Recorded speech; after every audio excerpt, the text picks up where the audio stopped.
वन्दौ बोधमयं नित्यं गुरुं शङ्कररूपिणौ यमाश्रोत हि वक्रोऽपि चन्द्रः सर्वत्र वन्दते।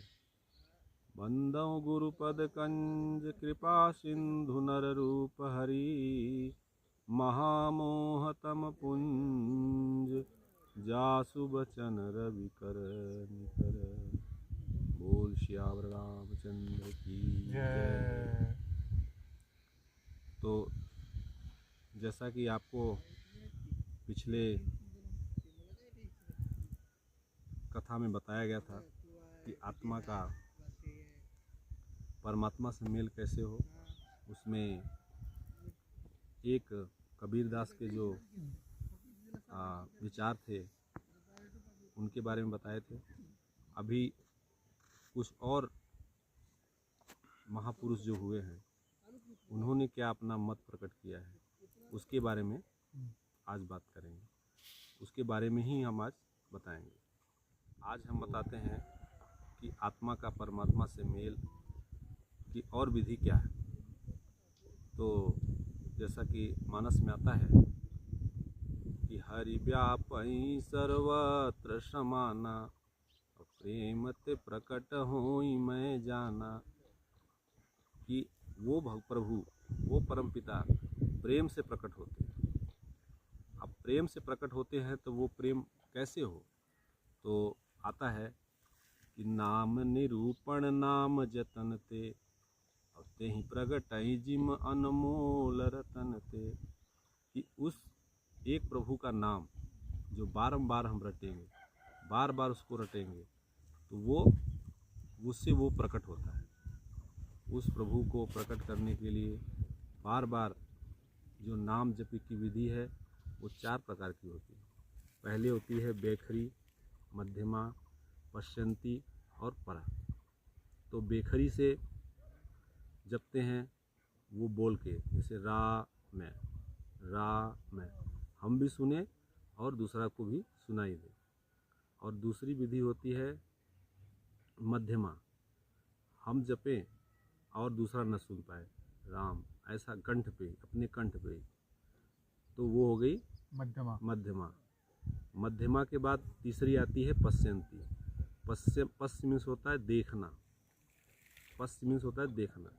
तो हमारी जो सांस आ रही है और जा रही है, तो उसी पे उसका जो प्रणेता है वही परमात्मा है। उस परमात्मा को जैसे हम उस सांस को देखते हैं, सांस हमारी, जैसा कि पश्य मीन्स होता है देखना, तो उस अपनी सांस पे, सांस को जो आते और जाते हुए देखना। और एक नाम जो निरूपण, नाम निरूपण नाम जतनते, तो उस नाम का जो निरूपण करना है, हमें एक नाम का निरूपण करना है। ऐसा नहीं कि आज हम राम जप रहे हैं तो कल ओम जप रहे हैं, शिव जप रहे हैं, ऐसा नहीं। एक नाम को जपते जपते जब विशेष श्रद्धा स्थिर हो जाती है, तो उस श्रद्धा में जो नाम है आपका, उस सांस पे फिर उस नाम को देखना है। सांस गई तो रा, आई तो मैं, अगर ओम कह रहे हैं तो गई तो ओम, आई तो ओम। तो जब हम देखने लगते हैं तब वो अनुभव में हमारे प्रभु प्रकट हुए, तो अनुभव में प्रकट होते हैं। फिर उसके बाद आती है परा श्रेणी का जो जाप है वो हमें जपना नहीं पड़ता। वो जैसे कि बार बार हम जो चीज़ का अभ्यास किए रहते हैं, तो वो हमेशा हमारे अभ्यास में बनने के कारण वो हमें कोई उसको याद नहीं करना पड़ता, वो बारंबार याद में ही हमेशा रहती है। तो जब हमारी हर एक सांस पे उस प्रभु का नाम समा जाता है, हम जपें चाहे ना जपें, उस प्रभु का नाम हमेशा उस सांस पे, हमारी जब सांस आ रही है जा रही है, वो हमेशा हमेशा बारंबार सारी दुनिया सिमट जाती है, कोई और चीज़ आपके चित्त पे नहीं रह जाता, सिर्फ उसी। तो वो परा श्रेणी का, परा मीन्स होता है प्रवेशिका, वही प्रभु में हमें प्रवेश दिलाता है। तो उससे जो है फिर आत्मा का परमात्मा से मेल हो जाता है। ये हो गया दूसरा। जैसा पहला हमने बताया था कबीरदास के माध्यम से कैसे कि प्रभु को आत्मा का परमात्मा से कैसे मेल होता है। इसमें ये रामचरितमानस से जो गोस्वामी तुलसीदास ने बताया, उसके अनुसार ऐसे हम उस प्रेम से प्रभु को प्रकट किया जाता है। तो एक प्रेम ही माध्यम है जिससे हम प्रभु को पा सकते हैं। करोगे ना? तो जैसे हम पश्चंती में पहुंचते हैं तो प्रभु का हमें मार्गदर्शन मिलने लगता है। और वो मार्गदर्शन कैसे मिलता है, वो ऐसा नहीं है, वो हमें अनुभव से मिलता है। अनुभव के द्वारा प्रभु हमें फिर पश्चंती में जब हम पहुँचते हैं तो वो बताने लगते हैं। जैसे कि पश्चंती से क्या होता है कि हमारी दसों इंद्रियों पे हमारा नियंत्रण होता है। 10 इंद्रियां थोड़ा सा बोलने का कष्ट करें। 10 इंद्री मूल रूप से इंद्री हमारी 5 है।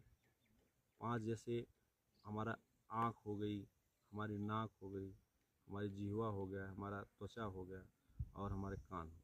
ये 5 तो इंद्री हो गई। और 5 इसके कर्म, मतलब आँख का काम हो गया देखना, नाक का काम हो गया सुनना, जीभ का काम हो गया स्वाद लेना, और कान का मतलब अपना स्किन का सुनना हो गया, और त्वचा का काम हो गया स्पर्श करना। तो ये 10 इंद्रियाँ हमारी जब नियंत्रित होते हैं तो वही आता है 10 रथ। जैसा कि रामचरितमानस में विगत है 10 रथ। तो उसी 10 रथ, जैसे ही हम 10 रथ करते हैं, 10 इंद्रियों को बस में करते हैं, तो राम प्रकट हो जाते हैं। तो वो प्रभु राम कब प्रकट होंगे? जब हम नाम जप की तीसरी श्रेणी में बेखरी मध्यमा पश्चंती में पहुँचेंगे, तब वो अनुभव में भगवान हमें बताने लगते हैं। तो इस तरह से भगवान का प्रकट होता है। उसको प्रकट करने के लिए जैसे कि दशरथ ने यज्ञ कराया, तो यज्ञ को वशिष्ठ ने कराया। वशिष्ठ मतलब जिसके इष्ट में ऐसे गुरु होने चाहिए, जैसा कि आया है कि मिलहि न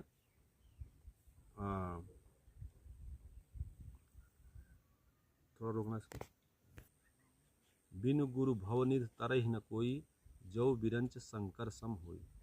तो उसमें जैसे दशरथ राम को प्रकट करने के लिए दशरथ जी को वशिष्ठ के द्वारा यज्ञ कराना पड़ा था, तो वैसे वशिष्ठ की तरह हमें गुरु मिलना पड़ेगा, तब वो प्रभु प्रकट होते हैं। तो वो वशिष्ठ